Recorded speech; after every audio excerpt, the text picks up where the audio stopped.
I'm Ben Ward. I'm the co-director of the IoT Collaborative along with Nick, and I am housed in the Office of Research at Cleveland State University. And I'm delighted to introduce Ray Henry. Ray is a professor and the chair of the Computer and Information Systems Department in the Monte Ahuja College of Business.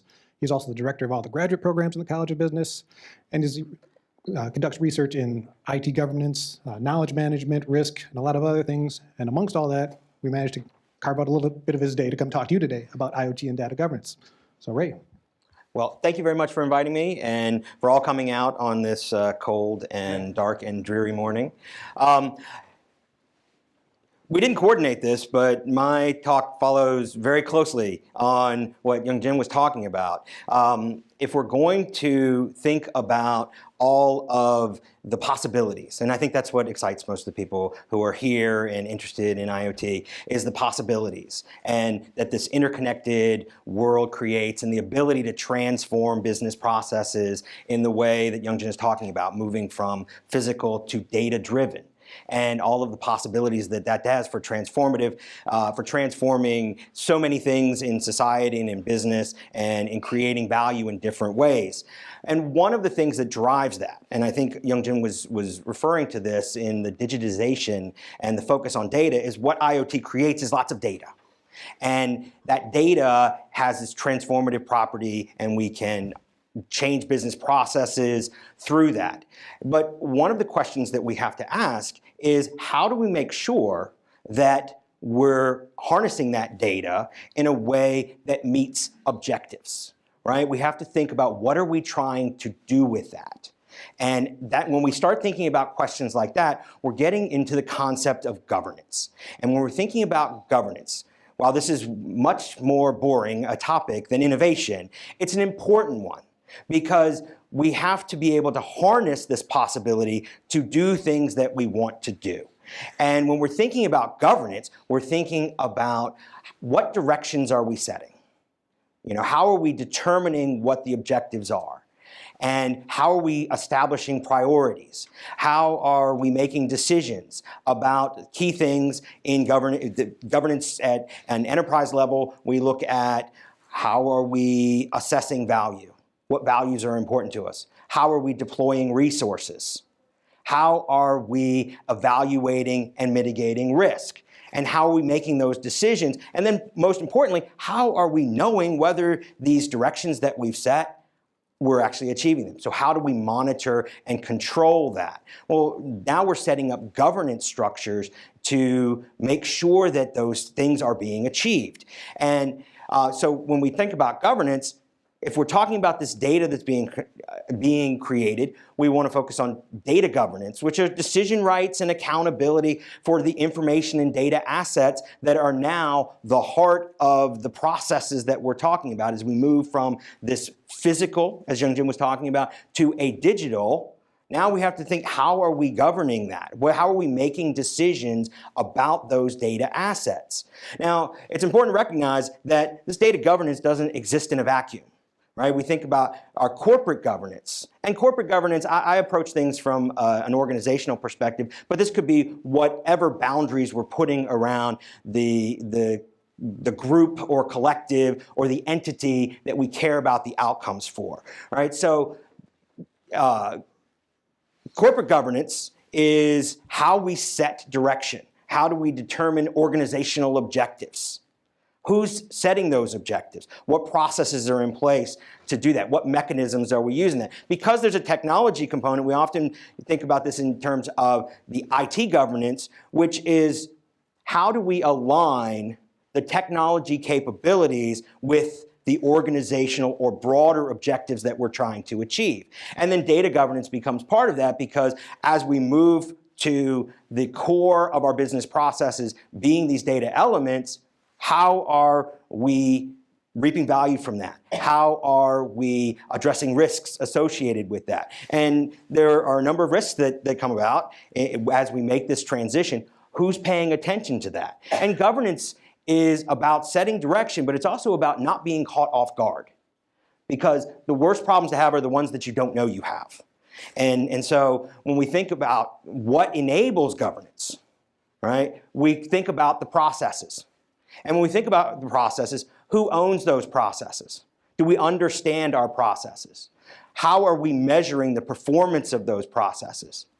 Do we have accountability if processes are not what we expect them to be? And that would be an evidence of a poor governance structures if you don't know, and if you don't know the answers to those questions. It also exists in organizational structures. Who gets to make those decisions? And understanding who gets to make that. Is that something that is done internally? Is it done externally?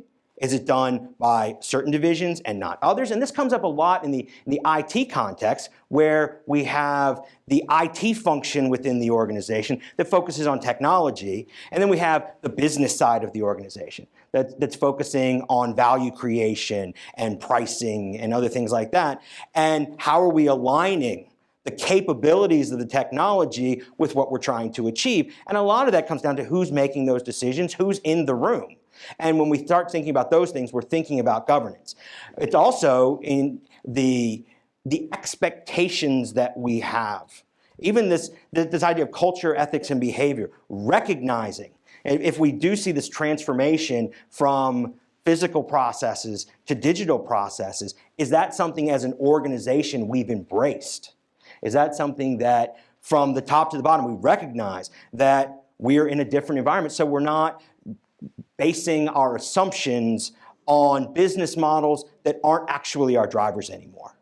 And then how we deploy resources. Once again, who gets to make the decisions about how we deploy those resources? And these are the considerations that we have to make. So when we think about data governance, we can also think about the types of decisions that are part of that, right? So we have this key resource, this main driver of value creation being data, being this digitized, encoded. Well, now that research, how are we using and evaluating that, and what decisions? And we can think about different types of decisions. We can think about the data principles. How are we viewing this as an asset? What is its value proposition to us? And establishing that at an organizational level. Once again, organization doesn't have to be a business enterprise. It can be whatever organizational boundaries are important to us. It could be for governments, it could be municipalities, whatever that is. And so who's establishing what those principles? Who's determining what matters to us and where we're going to prioritize value? Who gets to determine characteristics of data quality? Who's paying attention to that? Who determines what talks to what? And when you start to think about your own experience with IoT, probably some of these decisions, you're like, oh yeah, this ecosystem or this component doesn't easily talk to that. Who made that decision that we would use this and not this? Right? And so you can see that these are real decisions that come up in organizations. Here's a very important one, data access. All this data, who has access to what data? And what levels of security are essential? And these are decisions that you have to make. I mean, you're not going to have security processes unless you decide to have security processes, which means somebody has to make that decision. Somebody has to assess those risks and decide that that's worth investing in, or that is a risk that we need to mitigate.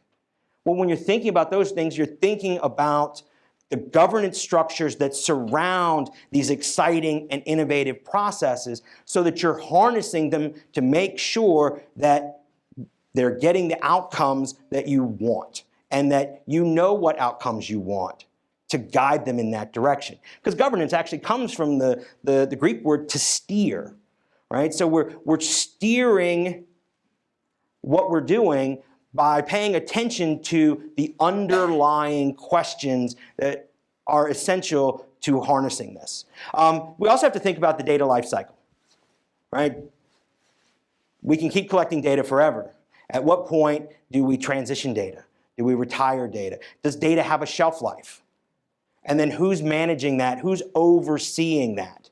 Right? Because that's another important part of governance is how are we making sure that the things we care about are getting done. And so that's an important part. And so really what governance helps us do, and having governance structures and paying attention to governance and thinking about governance, is about asking the right questions. Who owns this data? We have all this data out there. Who owns it? And when we think about ownership, we can also think about stewardship. Do they have certain obligations? And if they do have these obligations, do we have mechanisms to enforce that they are performing in a manner that it helps us achieve the objectives and the priorities that at an organizational level we've established? Who's paying attention to data quality? Who's paying attention to security? Do we have processes in place that we are monitoring to make sure that that's happening?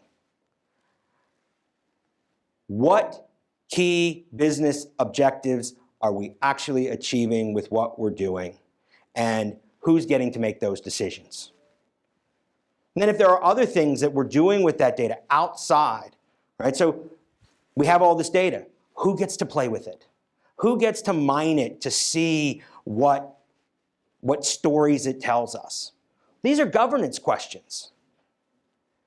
These are questions that if you don't establish those procedures and don't understand that this is going to happen, right? That these decisions are going to be made, and they should be made by the people that should be making them.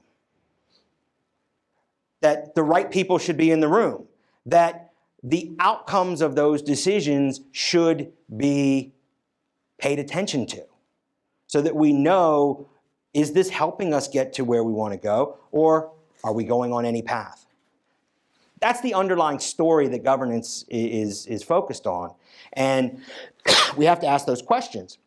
And some of the biggest pitfalls that I see and that we can find in the literature and in examples is not paying enough attention to all of the stakeholders and not involving stakeholders and recognizing that setting this direction is about meeting stakeholder needs. So knowing who all the stakeholders in our processes, in our organization are, and having our governance structures and our approach to governance identify and help us meet those needs. Underestimating security and privacy implications. We have all this data. It's very exciting. It lets us do a lot of new things.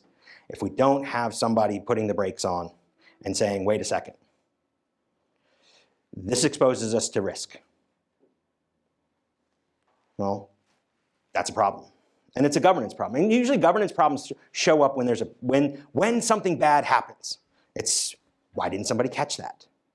Well, having good governance structures is about recognizing that we need to have somebody taking ownership of those issues so that they don't catch us by surprise. And also balancing the issue of too little or too much control. Too much control and you stifle innovation. Too little control and you expose yourself to unnecessary risk. So these are the issues that organizations have to wrestle with in creating governance structures that harness the potential of IoT and produce all the business value that Young-Jin was talking about and the excitement, but doing it with a measured approach that asks the right questions and recognizes that this needs to be done to achieve objectives, so we have to know how those objectives are being set and measure and monitor our performance relative to those. That's all I've got, so thank you very much.